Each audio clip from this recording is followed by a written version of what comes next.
Alright, doing some more reading in the CU4. Good, thanks. How are you? Awesome. We're on page 14. The king sits in Dumferling town. Dumferling, Dumferling. The king sits in Dumferling town. That's funny. Begins one of the noblest of all ballads, while one of the greatest of modern poems opens with something personal and pathetic. Keynote to all that follows. My heart aches and a drowsy numbness pains my sense. Even when a great poet essays the ballad, either he puts sentiment into it or else he keeps sentiment out of it by a tour de force. Admirable and noble has one must call the conclusion of an artistic ballad, and such has Tennyson's Revenge. It is altogether different from the conclusion of such a communal ballad as St. Patrick spends.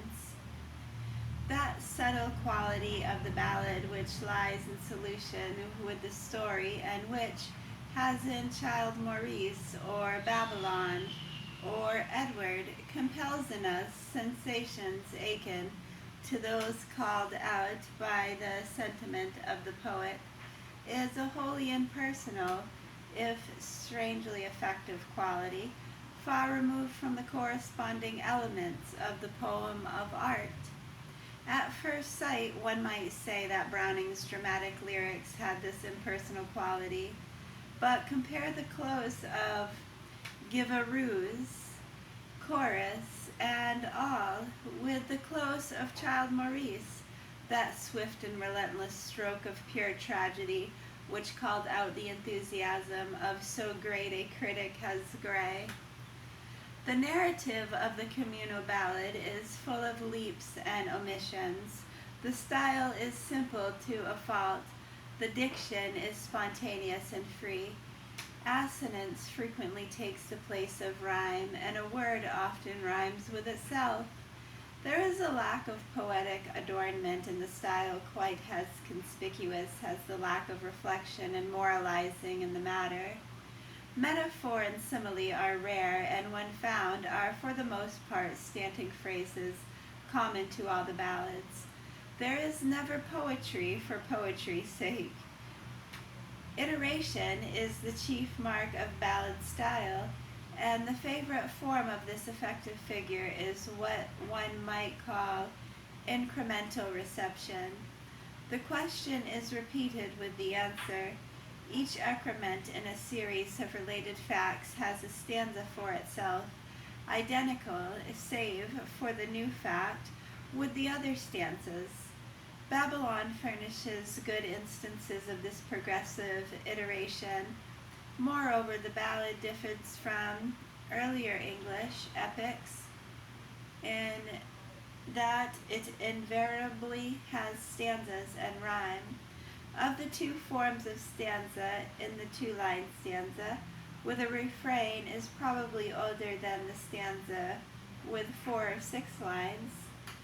The necessary quality of the stanza points to the origin of the ballad in song, but longer ballads, such as those that make up the Gest of Robin, G-E-S-T, the Gest of Robin Hood, an epic in little, were not sung as lyrics or to aid the dance, but were either chanted in a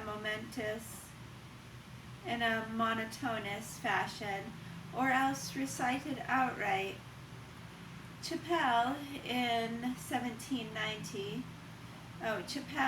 his admirable work on Old English music, Music of the Olden Time, 790, names a third class of characteristic airs of England, the historical and very long ballads, invariably of simple construction, usually plaintive.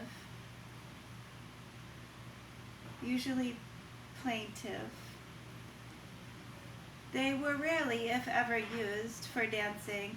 Most of the longer ballads, however, were doubtless given by one person in a sort of recitative. This is the case with modern ballads of Russia and Serbia, where the bystanders now and then join in a chorus, precisely in the same way ballads were divorced from the dance. Originally their vital condition, but in the refrain, which is attached to so many ballads, is one finds an element which has survived from those earliest days of communal song. Of oldest communal poetry, no actual ballad has come down to us. Hints of even fragments, however, are pointed out in ancient records, mainly as the material or chronicle or legend. In the Bible, Numbers 17, where Israel sang the song, we are not going too far when we regard the fragment as part of a communal ballad. Spring up, O well, sing ye unto it. The princess digged, the princess, Princes, the princes digged the well. The nobles of the people digged it by the direction of the lawgiver with their staves. Deborah's song has something of the communal note, and when Miriam dances and sings with her maidens, one is reminded of the many ballads made by dancing and singing bands of women in medieval Europe. For instance, the song made in the 7th century to the honor of Saint Pharaoh, F-A-R-O, and sung by the women as they dance and clap their hands. The question of ancient Greek ballads is their relation to the epic. It is not to be discussed here, nor can we make more than an allusion to the theory of Niebuhr that the early part of Livy was found on old Roman ballads. A popular discussion of this matter may be found in Macaulay's preface to his own Lays of Ancient Rome.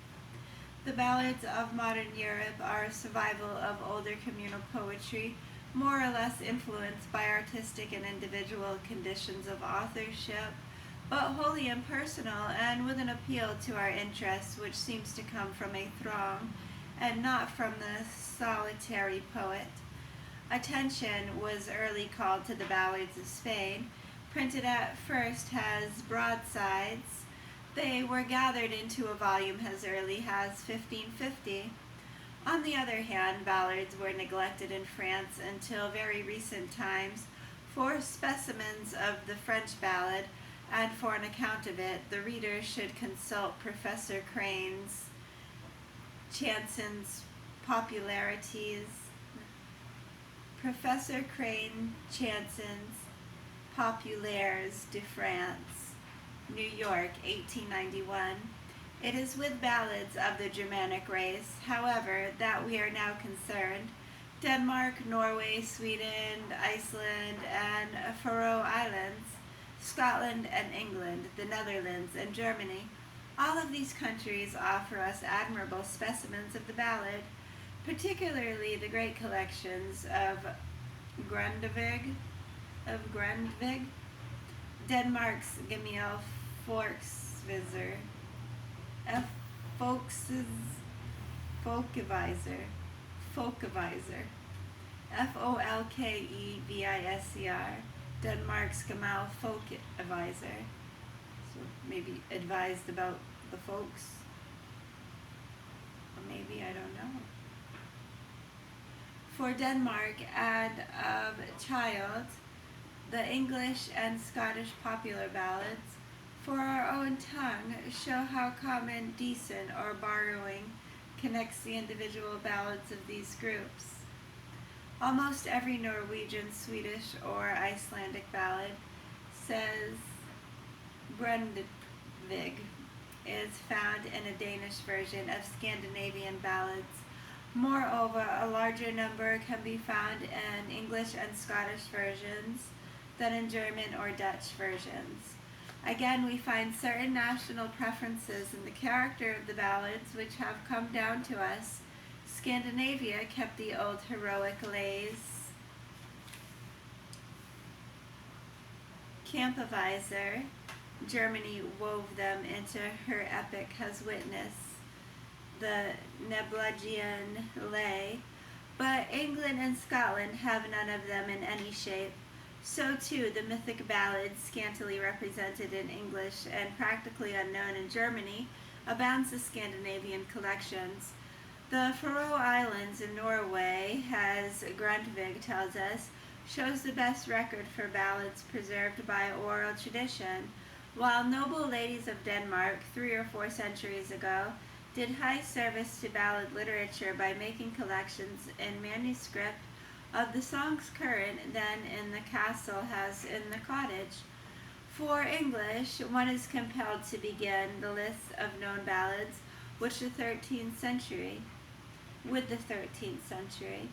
The Battle of Maldon, composed in the last decade of the 10th century, though spirited enough and full of communal vigor, has no stanzic structure, follows in meter and style the rules of Old English epic, and is only a ballad by courtesy, but the ballads used a century or two later by historians of England we can do nothing but guess, and there is no firm ground under the critic's foot until he comes to the Robin Hood ballads, which Professor Child assigns to the 13th century. The Battle of Otterburn, 1388, opens a series of ballads based on actual events and stretching into the 18th century, bearing the Robin Hood cycle, an epic constructed from the attractive material lies before us in the famous Guest of Robin Hood, printed as early as 1489. The chief sources of the collector are the Percy manuscript, written just before 1650, on which, not without omissions and additions, the bishop based his relics, first published in 1765, and the oral traditions of Scotland, which Professor Child refers to. The last 130 years, information about the individual ballads, their sources, history, literary connections, and above all, the varying text must be sought in the noble work of Professor F. J. Child, as F.J., F like Frank, J as in John, Professor F. J. Child. For present purposes, a word or two of general information must suffice. As to origins, there is a wide range. The church furnished its legend has in St. Stephen romance contributed the story of Thomas Rymer, and the light, even cynical Fablio, Fabliau, Fablu,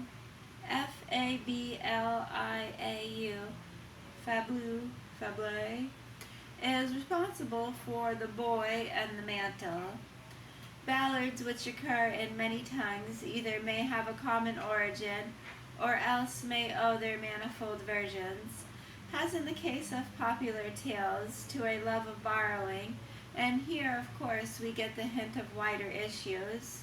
For the most part, however, a ballad tells some moving story, preferably of fighting and of love.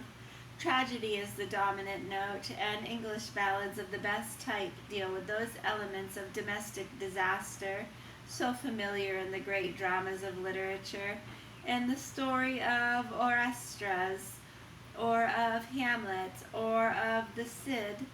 Such are Edward, Lord Randall, the two brothers, the two sisters, Child Maurice, Bruick and Graham, Clerk Colvin, Little Musgrave and Lady Bernard, Gascoigne, and many others. Another group of Glasgarion, Glasgerion, and many others. Another group of ballads represented by the Baron and Breckley and Captain Carr give a faithful picture of the feuds and ceaseless warfare in Scotland on the border. A few fine ballads: Sweet William's Ghost, The Wife of Usher's Well. I think you would like Sweet William's Ghost. It's a fun story. Ballad, whatever you want to call it.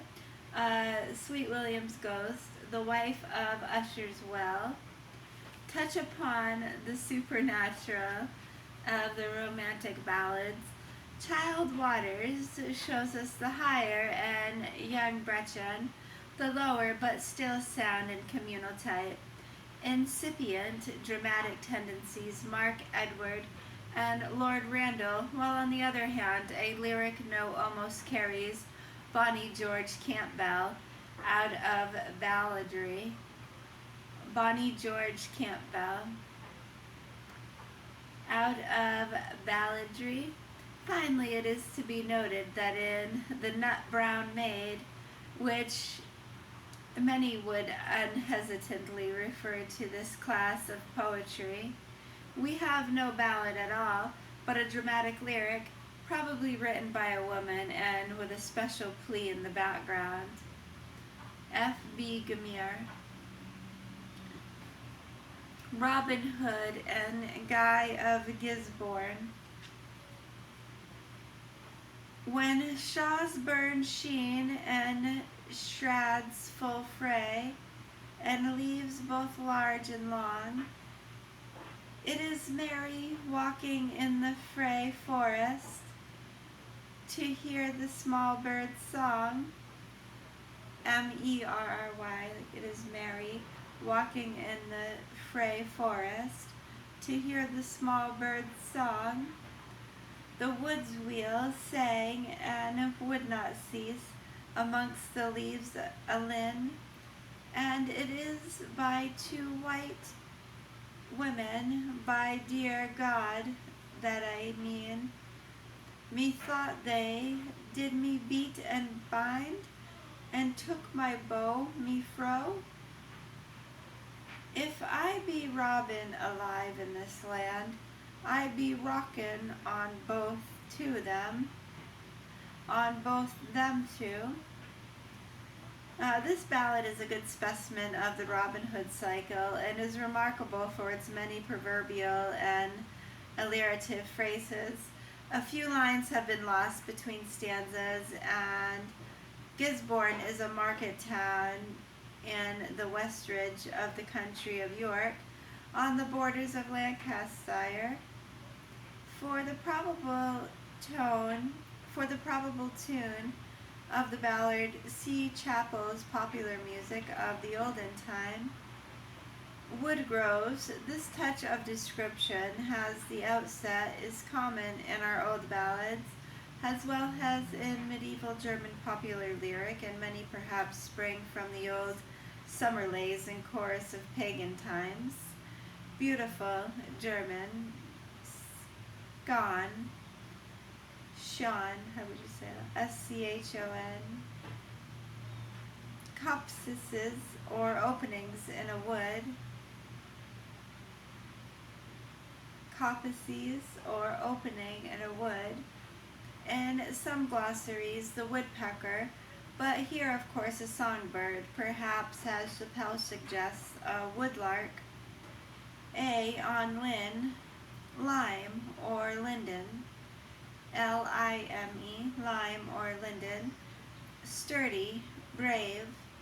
Robin now tells of a dream in which they, the two white women, who are Guy and, as Professor Child suggests, the sheriff of Nottingham, maltreat him, and he thus foresees trouble from two quarters. Revenged.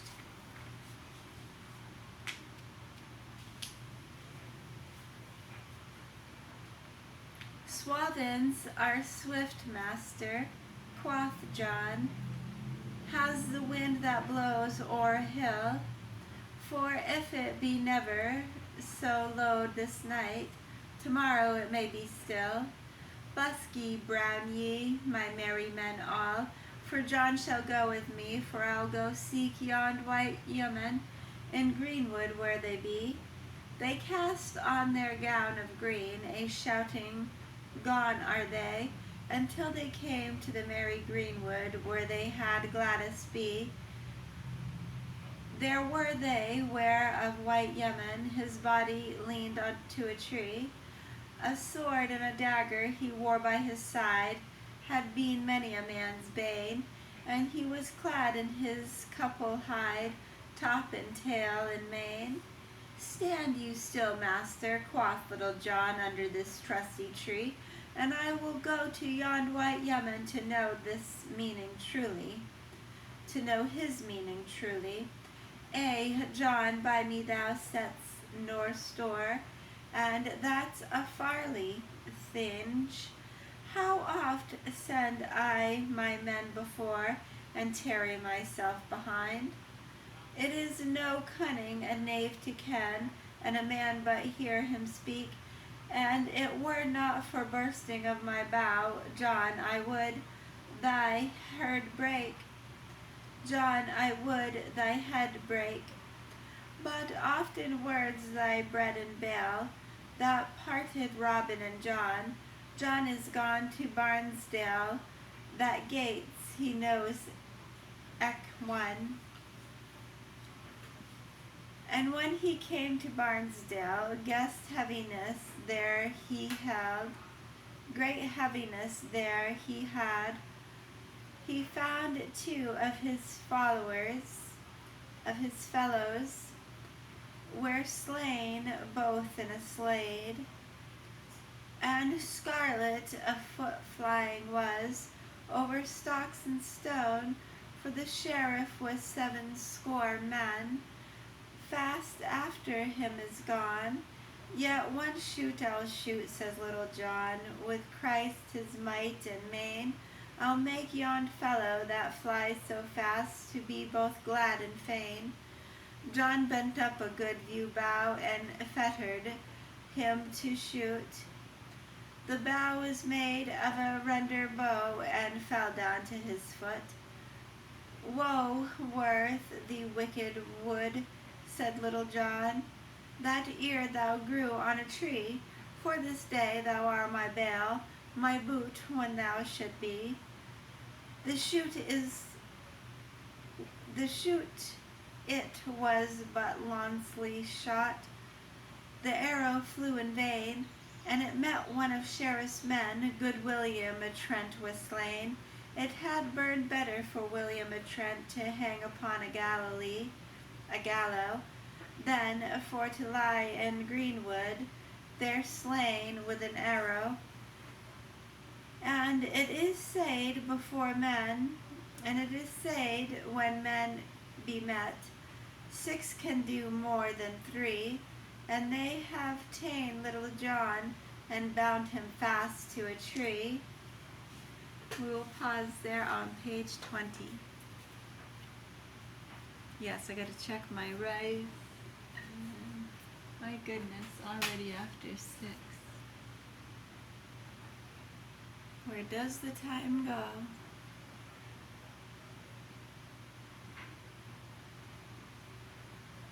You hate that phrase? Me too. I don't know why I said it.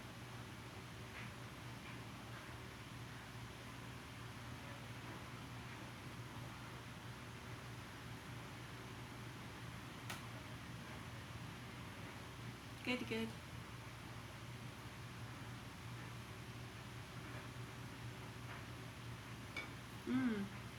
Those Celsius powder packets, they're awesome. 2 best flavors, I'll show you.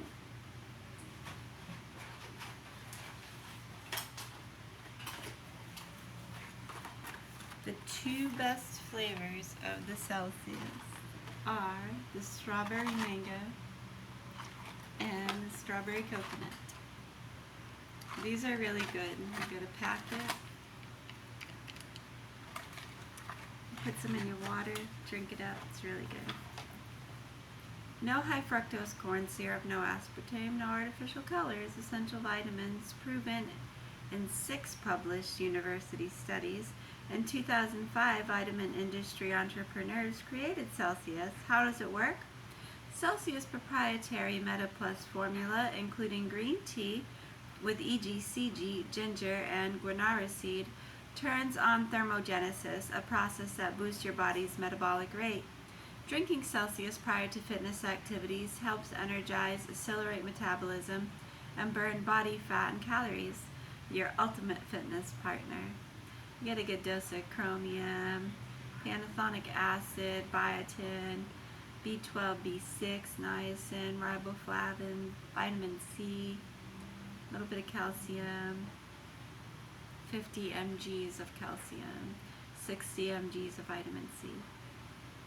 Really good.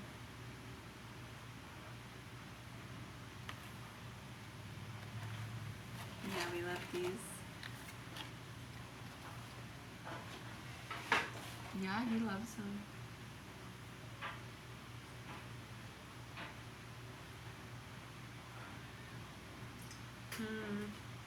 It's so good.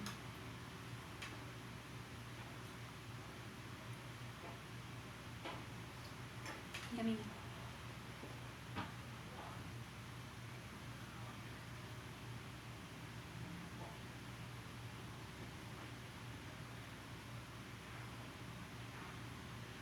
It's one of my favorite stretches. Hand on the opposite leg with the palm facing in. Straighten. Push just a little bit.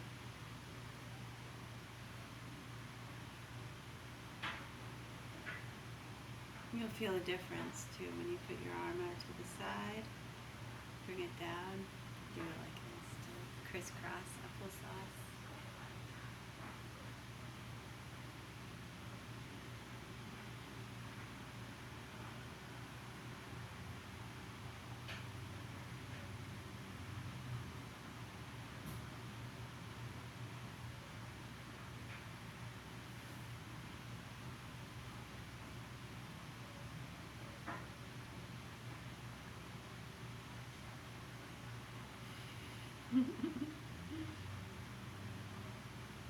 Told me to stop with my evil grin. Why was I giving my evil grin? It just happens sometimes when I feel like I'm being sneaky.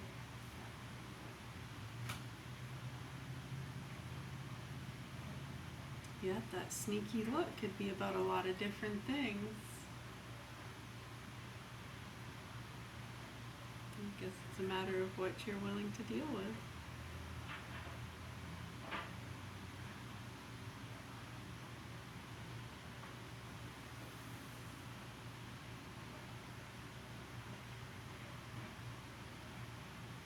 What is tolerated, allowed? It depends, I guess, on what you're talking about. A household, a business, occupation, positions, contracts. There's a lot of different things, so I'm not sure what you're specifically referring to there. Good, thank you.